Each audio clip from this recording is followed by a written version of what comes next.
स्वागत है आपका शीतल जी नई परख पर एक बार फिर। करीब 2 साल बाद दिल्ली में कांग्रेस के बुलावे पर और खास तौर से तृणमूल कांग्रेस के आग्रह पर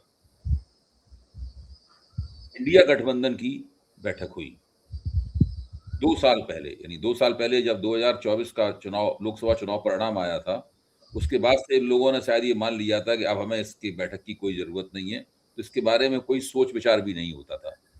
और एक तरह से देखा जाए तो अ, बहुत सी ऐसी क्षेत्रीय ताकतें थीं, जो इंडिया गठबंधन में रुचि नहीं दिखाती थी। उनको लगता था कि वो अपने-अपने क्षेत्र में पूरी तरीके से तैनात हैं, वो अविजित हैं, उनको कोई हरा नहीं सकता।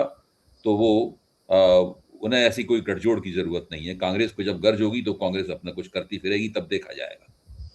लेकिन जैसे ही ये शक्तियाँ हारीं, उसके बाद से सबको ज़रूरत महसूस होने लगी और ख़ास तौर से ममता बनर्जी को बहुत ज़्यादा ज़रूरत महसूस हुई क्योंकि वो तो बिल्कुल अपने उस पश्चिम बंगाल में जिस पे वो 15 साल से एक छत्र राज करती थीं, उनकी पार्टी बिल्कुल तबाह और नष्ट होने के कगार पर है। बहरहाल बैठक हुई और इस बैठक में कुछ मुद्दों के ऊपर सहमति बनी और सरकार से कुछ माँगें की गईं और मुझे लगता है कि आपकी निगाह से ये पूरा नतीजा ज़रूर गुज़रा होगा। मैं चाहता हूँ कि विपक्ष की राजनीति की जो संभावनाएँ इस मीटिंग से निकलती हैं और इस मीटिंग की जो पृष्ठभूमि है, तो इस मीटिंग की पृष्ठभूमि में कई चीज़ें मौजूद हैं। इस मीटिंग की पृष्ठभूमि में खाड़ी युद्ध से पैदा हुआ आर्थिक संकट मौजूद है। संगीन हुआ, आर्थिक संकट तो पहले से चल रहा था। ज़बरदस्त रूप से महँगाई देश में बढ़ रही है, वो मौजूद है। कॉकरोचों का आगमन हो चुका है। अब वो पता नहीं किस तरह के कॉकरोच हैं, हम लोग उनकी व्याख्या करते रहते हैं, वो भी उसके मौजूद है। शिक्षा व्यवस्था पूरी तरीके से तबाह पड़ी हुई है। डोनाल्ड ट्रम्प भारत और भारत के प्रधानमंत्री की सीरियल इंसल्ट कर रहे हैं, उनका कोई जवाब देने की हिम्मत किसी में नहीं है। इस पृष्ठभूमि में ये बैठक हुई है और इस पृष्ठभूमि का एक और पहलू है, भाजपा लगातार चुनाव जीत रही है, लेकिन उसके सामने जो समस्याएँ हैं, वो लगातार बढ़ती जा रही हैं, उनको सुलझाने में वो पूरी तरीके से असमर्थ है। शीतल जी। आपने बहुत फलक विस्तारित कर दिया और ज़रूरी था, आपने जो किया यही फलक है। इसमें मैं इतना और जोड़ दूँ कि इस समय जब ये बैठक हो रही है, हुई मतलब, इस बैठक से किसी किस्म की कोई आशा नहीं बंधती मुझे। ये एक रिचुअल सी बैठक है जिसमें कुछ अभी-अभी पराजित हुई ममता बनर्जी की प्रमुख भूमिका थी इस बैठक को बुलाने में और आज ही उन पर एक और विपत्ति आ गई कि उनके खबरें जो आ गई हैं कि 20 सांसद उनके, जिसमें से 14 तो उपस्थित थे, धर्मेंद्र प्रधान नाम के, वो यादव है, भूपेंद्र यादव के बंगले पर इकट्ठा हुए केंद्रीय मंत्री के यहाँ और नवभारत टाइम्स की खबर के अनुसार 20 सांसद जो हैं उनको छोड़ के वो अपना अलग ग्रुप बना रहे हैं। तो 29 में से 20 निकल गए तो 2/3 हैं वो। तो और वो बीजेपी में शामिल होना चाहते हैं, जैसी नवभारत टाइम्स की खबर है। अन्य जगहों पर भी ये खबर अलग अलग संख्या की दृष्टि से है, लेकिन 20 का वो लेटर है जो दिया गया है और जाहिर है कि स्पीकर को इसमें कोई परेशानी क्यों होगी।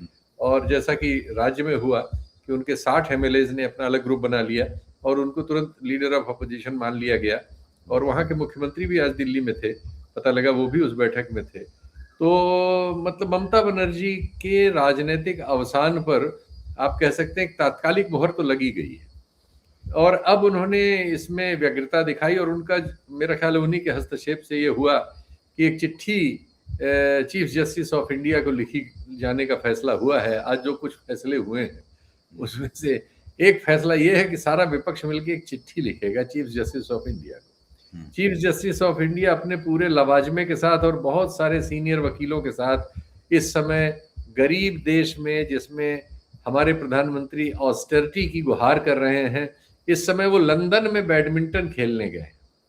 लंदन में पूरा हमारा सुप्रीम कोर्ट, सीनियर एडवोकेट्स, ये सब इस गरीब लगभग भुखमरी पे पहुंचे हुए देश के टैक्स के पैसे से गए हैं वहाँ और हमारा विधि मंत्रालय गया हुआ है, विधि मंत्री गए हुए हैं वहाँ, कानून मंत्री वहाँ गए हुए हैं। तो अभी अभी प्रधानमंत्री ने कुछ दिन पहले ही ये गुजारिश की थी, कोई विदेश न जाए, कोई सोना न खरीदे, कोई तेल न खाए, कोई तेल कम भराए गाड़ियों में। ऑस्टेरिटी के बहुत सारे मीजर्स लेने की उन्होंने बात कही थी। आरबीआई की इधर लगातार आती रिपोर्ट्स उस ऑस्टेरिटी की वजह को दीवार पे लिख के टांग चुकी हैं, आसमान पे लिखा हुआ है कि हमारा भविष्य कहाँ है। हमारे अप्रैल महीने का जो खर्च है, जो आय और खर्च आया है, सर हमें जो हम साल भर में खर्च करते, हम उसमें एक महीने में 8 से 11-12% तक खर्च करते रहे हैं अप्रैल महीने में, इसके पहले पिछले 5 सालों के रिकॉर्ड से। इस बार हमारा 21% खर्च ऑलरेडी हो चुका है। यानी हमारे पास अब 11 महीनों में संचालन के लिए सिर्फ 79% बचा है। पहली लगभग दुगना हमें खर्च करना पड़ा है। समझ में आता है, क्योंकि जितने जहाज, 2 जहाज रोज एलपीजी के उतरते थे, अब वो तो कभी कभी आते हैं। और हमने अपनी कारखानों पे दबाव बनाया है कि वो ज्यादा करें, दाम बढ़ाए हैं, दाम लगातार हम बढ़ाते जा रहे हैं टुकड़ों टुकड़ों में, जैसे एकदम से चिल्लपो न मचे, लेकिन लगातार कभी 20, कभी 30, कभी 50 आज भी बढ़े हैं। तो ये सब हो रहा है तेल और गैस के क्षेत्र में। आर्थिक क्षेत्र में आपने बिल्कुल ठीक कहा, एफडीआई आ नहीं रही है, एफआईआई निकल के भाग रही है। आज भी बाजार बुरी तरह से गिरा है, शेयर मार्केट एकदम स्वाहा हो गई है। दुनिया में सबसे नीचे जो तलहटी में 2 हैं उसमें से हम एक हैं। तो कुल मिला जुला के बहुत ही खतरनाक परिदृश्य है आर्थिक तौर पर। राजनीतिक तौर पर सारी सफलताएं बीजेपी के पक्ष में है। जैसा कि मैंने बताया, अगर ये 20 सांसद भी बीजेपी में जा रहे हैं तो बीजेपी की अपनी संख्या जो है अब वो 461 या कितनी हो जाएगी, 261 वगैरह। तो 272 का जो बहुमत है वो भी बहुत दूर नहीं है। और जिस तरह से ये पार्टियों की हाल है, 7 एमपी राज्यसभा के एक दिन चले गए थे आम आदमी पार्टी को छोड़ के, और यही सब लोग इस देश में प्रधानमंत्री पद के दावेदार लोग हैं। सब इंडिया गठबंधन के भी चीफ बनने के दावेदार। जिस दिन द्रमुक की तरफ से इनको पूरी तरह स्पष्ट हो जाएगा कि अब द्रमुक उनके साथ अलायंस करने को तैयार नहीं है, उस दिन द्रमुक के संसदीय दल को भी तोड़ देंगे। जी, क्यों नहीं, जब जो स्थितियां हैं। लेकिन द्रमुक के मामले में मुझे थोड़ी ऐसी संभावना इतनी सरल नहीं दिखती अभी फिलहाल। द्रमुक एक बहुत पुरानी सांगठनिक और वैचारिक आधार की पार्टी है। ये क्यों हो रहा है, इसी पे मैं आता हूँ। एक्चुअली विपक्ष की इन पार्टियों के पास और इस समूचे इंडिया गठबंधन के पास न नीति है न नेता है। इनका कोई कॉमन मिनिमम प्रोग्राम तक नहीं बना। ऐसे किसी चीज को उसके सामने कोई कैसे स्वीकार कर लेगा जिनकी नीति और नेता दोनों बाकायदा जम के स्थापित है। उनकी नीति है हिंदू मुसलमान राजनीति करने की, हिंदू राष्ट्र बनाने की। 100 साल से वो उस पर काम कर रहे थे। उसके तमाम अवयव हैं, तवाय टुकड़े, हम लोग बात करते रहते हैं। और उनके पास एक नेता है मोदी जी के नाम से, सारा प्रचार तंत्र उसकी सेवा में है और उसको उन्होंने आसमान पे उठा रखा है। आप देश में चाहे जो हो, लेकिन उनके मामले में वहां सहमति में कोई दिक्कत नहीं है। तो और वो लगातार सफलताएं अर्जित करके ला रहे हैं। एक धक्का उनको 2024 में लगा था, लेकिन उसके बाद उन्होंने अपने को लगातार संभाल लिया और तब से वो कोई चुनाव हारे ही नहीं है। राज्यों में एक से बढ़ के एक जीतते रहे हैं। ये और बात है कि वो तमाम तरह की बेईमानियां करने के उन पर जो आरोप है उनमें बहुत दम है। और तमाम इंस्टीट्यूशंस जो है उनको निगल लेने का उन्होंने जो उपक्रम चलाया था उसमें भी वो पूरी तरह सफल है। तो ऐसे में इस तरह की एक ढीली ढाली बैठक करके कुछ चिट्ठियां उनको लिख देना जिनको चिट्ठी लिखने से कोई असर होगा, ये हम जानते हैं कि नहीं होगा। और किसी एक राजनीतिक आंदोलन को राष्ट्र स्तर पर तय करना, प्रोग्राम तय करना, ये सब न होना, सिर्फ इतना तय होना कि 2 महीने में हम लोग एक बार मिलेंगे जो 2 साल में नहीं मिले हैं, ये सब आशा नहीं जगाता। और कांग्रेस में जो दूसरी ओर हमने देखा कि दिल्ली में कल रात ही जगह जगह पोस्टर लग गए थे। उन पोस्टर में वो सब था जो विभिन्न विपक्षी दलों ने राहुल गांधी के बारे में कहा है। सारे पोस्टर राहुल गांधी के खिलाफ थे। जो उनके खिलाफ केजरीवाल ने कहा है, जो उनके खिलाफ डीएमके चीफ ने कहा है, जो उनके खिलाफ ममता बनर्जी ने कहा है, जो उनके खिलाफ शरद पवार ने कहा, जिसने जिसने जो कहा है, जो इंडिया गठबंधन में है, जब उनसे संबंधित पोस्टर दिल्ली भर में लगे हुए थे। जो लुटियन दिल्ली है, बड़े बड़े, यानी निशाना राहुल गांधी थे। अब ये राहुल गांधी को तय करना होगा।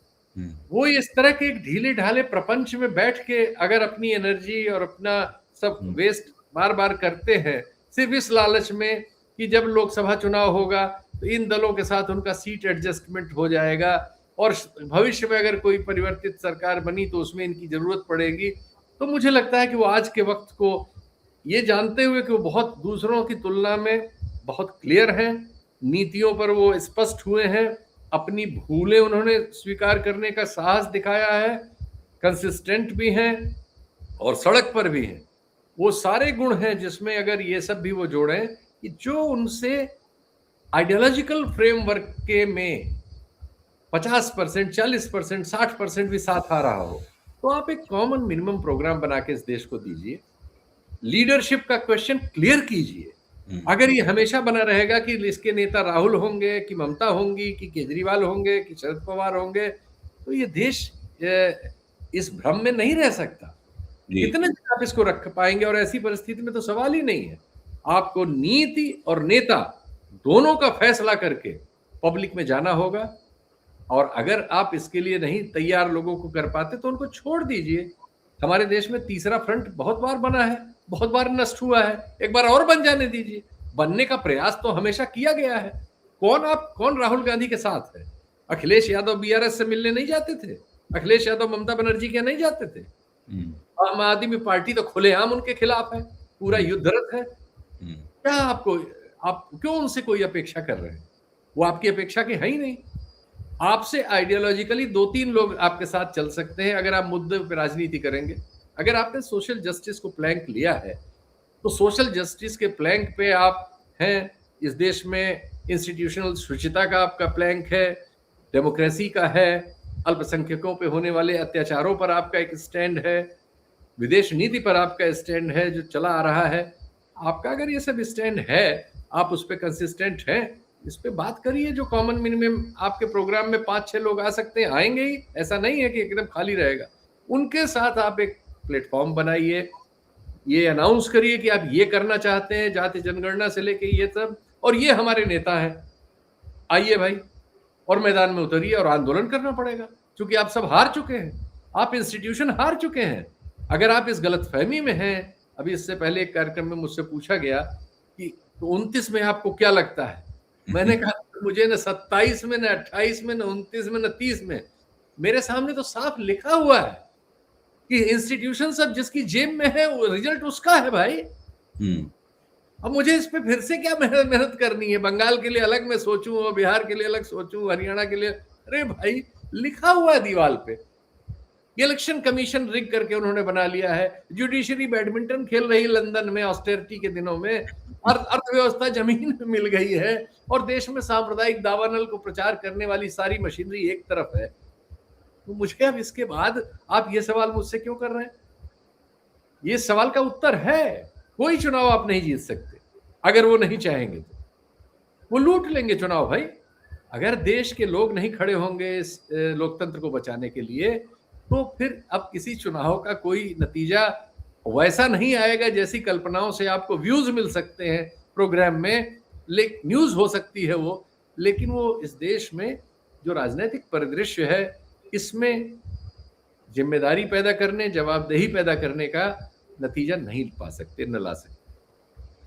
अच्छा, ये आपने जो विश्लेषण किया, मैं मोटे तौर पर इससे सहमत हूं। अब होता यह है कि जब बहुत दिनों तक आप निष्क्रिय पड़े रहते हैं, उसके बाद से फिर जब आपकी मोटरसाइकिल मुद्दतों तक खड़ी हुई है और उसके अंदर जंग लग चुकी है, जाम हो चुका है, फिर आप उसको किक स्टार्ट करना चाहते हैं, तो उस प्रक्रिया से हमें बहुत ज़्यादा उम्मीदें नहीं रखनी चाहिए। मतलब ये है कि वो किसी तरीके से टेढ़ी-मेढ़ी करके इधर-उधर झुका के थोड़ी शुरू हो जाए वो। तो वही अपने आप में मैं समझता हूँ कि आगे की गतिशीलता मिलने की संभावना बन जाती है। मुझे कम से कम ये उम्मीद थी कि ये लोग एक कोई संयुक्त वक्तव्य जारी करेंगे, और जो मोटे तौर पर उन्होंने, भले ही उसका नाम संयुक्त वक्तव्य ना हो, मैं थोड़ी पुरानी चाल का आदमी हूँ, तो पहले इस ज़माने में राजनीति समझना सीखा है, तो वही शब्दावली मुझे बार-बार मेरे मुँह पे आ जाती है। संयुक्त वक्तव्य, साझा कार्यक्रम जो ऐसा आ गया, आप भी कह रहे थे। अच्छा, साझा कार्यक्रम, मुझे कभी-कभी बड़ा ताज्जुब होता है कि क्या साझा कार्यक्रम बनाना इतना कठिन है?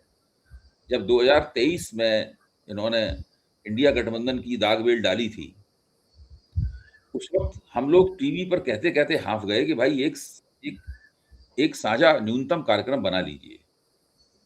और जो एंकर लोग होते थे वो भी हमारे सुर में सुर मिलाते थे कि हाँ, बन जाना चाहिए। लेकिन वो कभी नहीं बना, कभी नहीं बना।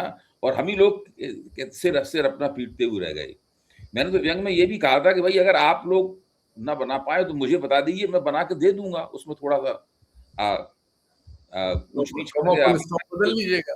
हाँ, सोनिया गांधी ने उन दिनों कुछ सूत्र जारी किए थे, हम नहीं, ये भी आधार बन सकते हैं, अच्छे सूत्र थे सोनिया गांधी ने जारी किए थे, इनके आधार पर आप बना लीजिए साझा कार्यक्रम। मैं इसको ड्राफ्ट कर देता हूँ हिंदी अंग्रेजी में, आप अपना उसके बाद बना लीजिए उसको। तो मेरी बात तो खैर वो हंसी मुड़ाने लायक थी ही, और उसको हंसी मुड़ा दिया गया। मैंने कहा भी हंसी में ही थी बात, मेरे पास कौन आएगा साझा कार्यक्रम बनवाने के लिए। लेकिन इन लोगों ने कोई साझा कार्यक्रम नहीं बनाया। ऐसा लगता था कि कसम खा रखी है कि ये काम तो हम करेंगे ही नहीं, इससे विपक्षी एकता हो जाए।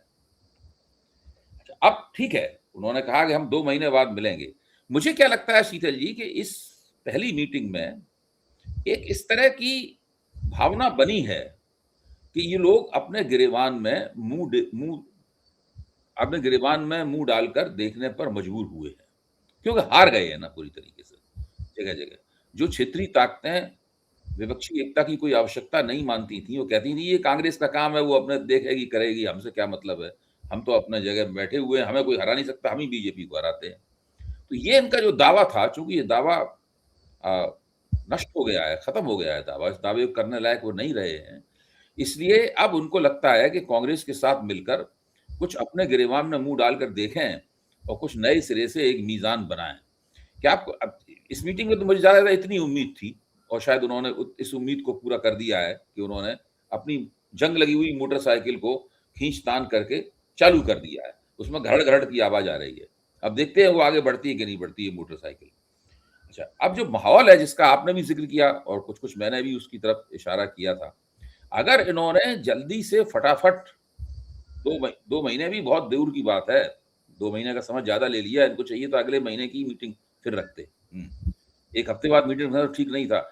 अगर जल्दी से उन्होंने अपने कमर कसकर कुछ गतिशीलता नहीं दिखाई, तो हो सकता है कि भारतीय जनता पार्टी ये कभी कॉकरोच और कभी किसी के ऊपर एक पूरा अपोजिशनल स्पेस जो है, उसको हड़पने की एक पूरी हथकंडेबाज़ी दिखा दे।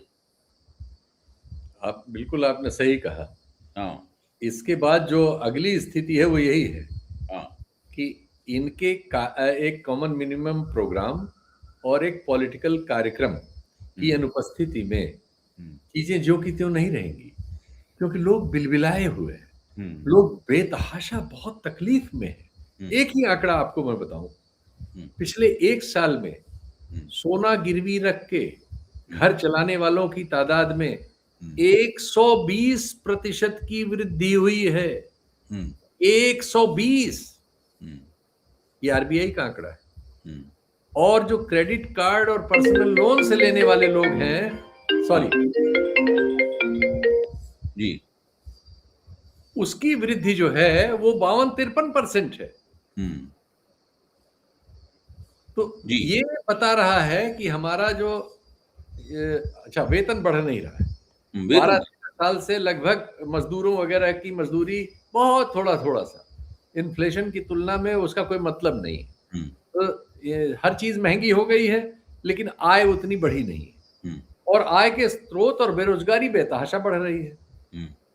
ऐसी कठिनाइयों के वक्त में आपके पास अगर सिर्फ ये बयान है कि हम 2 महीने बाद फिर मिलेंगे, आपसे कौन क्यों जुड़ेगा भाई? मैं तो नहीं जुड़ना चाहूंगा, दूसरे की तो छोड़ दीजिए। इसलिए आपसे जुड़ेंगे भाई, आपके पास हमारे लिए कुछ है ही नहीं, अपने लिए है कि हम 2 महीने में फिर चाय पियेंगे हैदराबाद में, वहां कांग्रेस की सरकार है तो अच्छा खाना खिलाएगी, अच्छी जगह रुकवाएगी। ये क्या है भाई? इस समय जरूरत है, लोग परेशान हैं। 2.5 करोड़ लोगों ने, एक बच्चे ने, वो एक लड़के ने मीम बना दिया था, लोग बिलबिला के उस पर भागे, काकरोच बनने को तैयार हो गए, और आपकी समझ में नहीं आ रहा है। ये दूसरे किसी से तो मुझे कोई गिला नहीं है ना, कोई उम्मीद है। वो सब तो बैक स्टैबर रहे हैं, वो सब जितना बीजेपी से लड़ते उससे ज्यादा राहुल गांधी से लड़ते रहे हैं। ये सब आज भी अंदर उस मीटिंग में भले बैठे थे, वो सब मन में मनाते हैं कि राहुल गांधी से समझौते से वोट अगर उसकी वजह से मिल रहा हो तो ले लें, सीट नहीं देंगे हम। ये सब चुनाव लड़ने की मशीनें हैं, इनके पास कोई राजनीतिक कार्यक्रम नहीं है। ये सिर्फ चुनाव के लिए बने हुए हैं और चुनाव तक सोच रहे हैं, और बीजेपी ने इनको वहां पहुंचा दिया कि अब ये चुनाव लड़के जीत ही नहीं सकते। लेकिन ये दीवार पे लिखी हुई इस इबारत को नहीं पढ़ रहे हैं। उनको तो मैं छोड़ देता हूं, अगर राहुल गांधी इस इबारत को नहीं पढ़ेंगे तो वो भी डूम्ड है। वो कितनी ही सटीक बातें करें, कितनी ही सही बात करें कि वो समझ रहे हैं चीजों को और आर्थिक और अन्य सवालों पर क्रोनी कैपिटलिस्ट के सामने भी खड़े हैं, इश्यूज पे भी खड़े हैं, क्लियर हैं, मैंडेटेड हैं और लड़ भी रहे हैं। लेकिन अगर वो ये फैसला नहीं करते कि अब समय है नीति उद्घोषणा का और नेता की उद्घोषणा का, अगर आप इसमें विलंब करके कोई राजनीतिक कार्यक्रम नहीं लेते, आज आप यूथ कांग्रेस और एनएसयूआई जगह जगह लाठी खा रही है राज्य राज्य में, तो जब आप ही लड़ रहे हैं, अखिलेश यादव को लड़ने की जरूरत नहीं है, लालू यादव के पुत्र को भी कोई जरूरत नहीं है, और ममता बनर्जी के भतीजे को भी क्या जरूरत है, बीआरएस में भी किसी को कोई जरूरत, ये सब 50,000, 25,000, 30,000, 15,000 करोड़ के ऊपर बैठे हुए हैं। मायावती जी का भी वही हाल है। तो भाई इनके पीछे कौन जाएगा? जितने लोगों को इन्होंने जाति या दूसरे कारणों से फंसा रखा है, या संगठन के नाम पे या भविष्य में सरकार आने के नाम पे, वो आज नहीं तो कल भागते भागते, जैसे बंगाल में भगदड़ मच गई है, केजरीवाल के यहाँ भगदड़ मच गई है, 27 का चुनाव हो लेने दीजिए पंजाब का, फिर आप देखिएगा वहां भी ढोल मजीरा सब समझ में आ जाएगा। तो सबकी समझ में आने वाला है। तो ये मुझे तो लगता ये है कि ये इन 2 महीनों में चुपचाप बैठे रहने की बजाय, भले ही एक जगह नहीं, लेकिन आपस में कुछ खतो किताबत करके, आपस में संपर्क करके इन लोगों को चाहिए कि एक साझा कार्यक्रम और एक राजनीतिक कार्यक्रम बनाने की तैयारी शुरू कर दें। एक जमीन बना लें, 2-3 आग्रह करके 2-3-4 लोगों की एक कमेटी बना दी जाए, वो कमेटी ये कार्यक्रम प्रस्तावित कर दे। उन परीक्षाओं से प्रभावित बच्चों के लिए इन्होंने उसमें एक प्रस्ताव में एक लाइन रखी है, आप एक दिन का प्रदर्शन नहीं कर सकते इस देश में। इतनी पार्टियां, 25 पार्टियां जुटी हैं, सिर्फ कांग्रेस पार्टी करेगी, एनएसयूआई और वो करेगा, और लेफ्ट पार्टियां करेंगी। सब लोग मिलकर करते, पूरे देश में नजर आता, क्यों नहीं करेंगे आप भाई? और वो ये काकरोच का जवाब भी हो जाता। वो काकरोच और वो सब तो आप नहीं करेंगे तो कोई ना कोई करेगा, जो करेगा वो दिखेगा। उसके लिए तो आप जिम्मेदार है ना, मैदान आपने खाली छोड़ रखा है, आप राजनीति कर ही नहीं रहे हैं। वो तो चूंकि 7 राज्यों में आप स्वयं या आपके भरोसे समझौते की सरकार है, 7-8 राज्यों में आप विपक्ष हैं, और केंद्र में लोकसभा और राज्यसभा में आप विपक्ष हैं, 199 और 100 एमपी की आपकी पार्टी है, पुराना इतिहास है, 14 करोड़ वोट मिला है, इसलिए आपकी चर्चा है, आपसे सामने वाला आपको निशाना बनाता है, उसकी वजह से आपको ऑक्सीजन मिल रही है।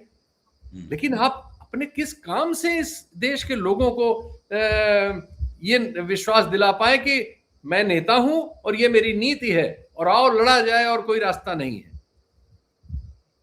वक्त ये कहने का है, और आप ये कह रहे हैं कि हम 2 महीने बाद संभवतः डेट आपको बता देंगे, 2 महीने बाद हम कब हैदराबाद में किस होटल में डोसा खाएंगे। इससे इस देश के लोगों को क्या मिलने वाला है? उन लोगों को जो बेचारे सड़क पे खाना पहुंचा रहे हैं, अमेजन का माल सप्लाई कर रहे हैं, अमेरिकी कंपनियों के लिए धन जुटा रहे हैं। निश्चित रूप से ये विपक्ष की जो स्थिति है वो काफी चिंताजनक है, और ये सही है कि उनकी मोटरसाइकिल ठप पड़ी हुई थी, लेकिन वो चाहते तो इसमें कम से कम एक कमेटी तो ऐसी बना ही सकते थे जो कि साझा कार्यक्रम का एक मसविदा तैयार करती, जो अगले 2 महीने बाद मीटिंग में बैठ पेश करके उसको पास कर लिया जाता, और उसके बाद में आप इंडिया गठबंधन या जो भी उसका गठबंधन का नाम रखते, उसका एक ढांचा बनाने की प्रक्रिया शुरू हो जाती। तो ये तो एक काम आसानी से किया जा सकता था, ये 2023 से 24 के बीच में भी किया सकता था, तब नहीं किया।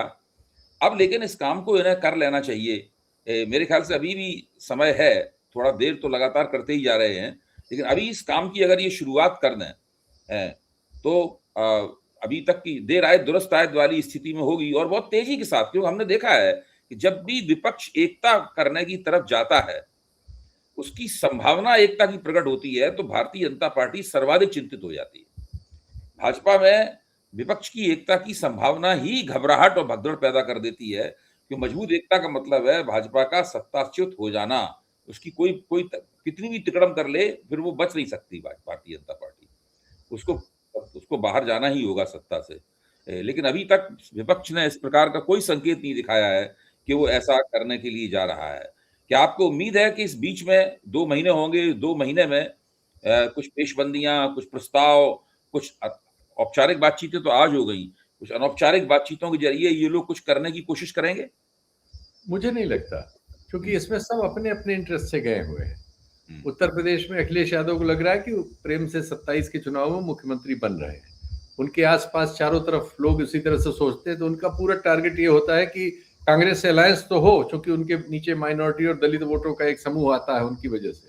हुँ, लेकिन सीट कम से कम हम कैसे दें उनको? वो सिर्फ इस लक्षित है।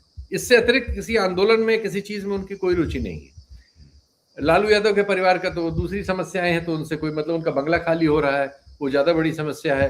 वो बंगला लिया जाए कि न लिया जाए, दिया जाए कि नहीं दिया जाए, उस पर तर्क हो, उस पर बात हो, वो उसमें परेशान है। ममता बनर्जी की पार्टी टूट रही है और वहाँ पुलिस दमन वमन हो रहा है, उनके कार्यकर्ताओं पे हमले हो रहे हैं और वो हो रहा है, चाहती है कि सब लोग मिलकर उनका दर्द उठाएं, उनकी पार्टी बचाएं। तो इस तरह से इसमें जितने लोग हैं, उनके सबके अपने लोकल एजेंडे हैं, और नेशनल जो एजेंडे हैं वो उठाने के लिए फिर लास्ट में लेफ्ट और कांग्रेस पार्टी बचती है। तो जब तुम ही बचते हो तो भाई तुम लोग आपस में बैठ के, जो जिन लोगों को ये समझ में आ रहा है, या माइनॉरिटी के लोग बेचारे निराश होते हैं। सबसे कठिनाई में माइनॉरिटी के लोग हैं, आदिवासी और दलित तो हैं ही हैं इस देश में। अब ये नई एक वो आ गई इस दौर में, माइनॉरिटी लगातार अत्याचार के शिकार हैं, लगातार खतरों में हैं, लगातार जेलों में हैं, लगातार एनकाउंटर हो रहे हैं, लगातार उनके घर गिर रहे हैं। ये मुद्दे सब गायब है, कोई उठाने वाला ही नहीं है। तो आप सोचिए इन चीजों, मजदूर अभी मारे गए नोएडा में, तमाम लोग मुकदमों में फंसे हुए, उनके परिवार डिस्टर्ब हैं। ममता बनर्जी का ही दुख है, उन मजदूरों का कोई दुख नहीं है। वो इस देश के नागरिक नहीं है, मजदूरी नहीं बढ़ी उनकी और मारे अलग से गए। सबको मिलके सबसे पहले तो वहां उसके लिए लीगल और दूसरी असिस्टेंस करानी थी। जिनके घरों में चूल्हे न जल रहे हो उनके घरों में राशन पहुंचवाना था। अब इस देश के मजदूरों के नहीं है, गिग वर्कर के नहीं है, किसान के नहीं है। कपास की किसानी पूरी तबाह हो गई है, अभी डाटा आया है। ये आपके पास कोई प्रस्ताव नहीं है, इसलिए कि आपका विचार, आप सिर्फ चुनाव देख रहे हैं। हर आदमी इसमें अपना अपना चुनाव देख रहा है, अपनी सीट गिन रहा है, उसमें कैसे तिकड़म कर ले, यही वो देखते हुए 30 साल करते हुए यहां चले आए। और चुनाव आयोग समेत सारे इंस्टीट्यूशन हार चुके हैं, कोई इंस्टीट्यूशन बचा ही नहीं, और उन्होंने जनता को अपने हाल पे छोड़ दिया है। तो आज की चर्चा हम लोग इस उम्मीद के साथ उसका उपसंहार करते हैं कि विपक्ष चेतेगा और जो औपचारिक बैठक थी उसके तो नतीजे औपचारिक ही किस्म के रहे, लेकिन अभी उनके पास 2 महीने अनौपचारिक चर्चाओं के हैं। जब 2 महीने बाद फिर से औपचारिक बैठक करेंगे, इस बीच में वो अनौपचारिक चर्चाओं के ज़रिए उस औपचारिक बैठक की एक ठोस ज़मीन तैयार कर सकते हैं। वो कम से कम विभिन्न क्षेत्रों में जो आर्थिक संकट है, जो किसानों के ऊपर संकट है, जो मजदूरों पर संकट है, असंगठित क्षेत्र का संकट है, वो कम से कम इस तरह के ग्रुप्स बना सकते हैं बुद्धिजीवियों के, उन पार्टियों से जुड़े हुए, ताकि वो इन संकटों के बारे में कुछ जगह-जगह श्वेत पत्र तैयार कर दें, ताकि उनके इर्द-गिर्द हो जाए। एक डेमोक्रेटिक रिसर्जेंस के लिए देश में डेमोक्रेसी की बहुत बुरी हालत है। उसमें ना मात्रा है, ना गुण है। एक ज़माने में मात्रा हुआ करती थी, गुण नहीं हुआ करता था। मात्रा होती थी चुनाव की वजह से, उसका भी क्षय हो गया है पूरी तरीके से। ना मात्रा है, ना क्वालिटी है, ना क्वांटिटी है डेमोक्रेसी में।